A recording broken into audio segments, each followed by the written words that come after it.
أنا كنت في حالي كافي خير شر، وبعدين قررت أنزل الشارع وأشوف البني آدمين.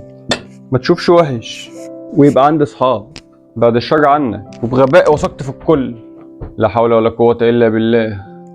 وبعدين اتفرمت علشان عظمك طري ونفسك قصير. وليه ما تقولش إن العالم اللي بره هو اللي وحش؟ خلاص يبقى خليك في جحرك. طب وحلمي اللي بتمناه لو اتمنيت الشتاء اعرف انك هتلاقي الطين. يعني ايه؟ يعني لازم تعرف 4 حاجات قبل ما تواجه العالم اللي بره ده. واول حاجه عايزك تبص على القلم ده. القلم ده عشان تستفيد منه ويبقى مفيد لازم تبريه مره واتنين وتلاته.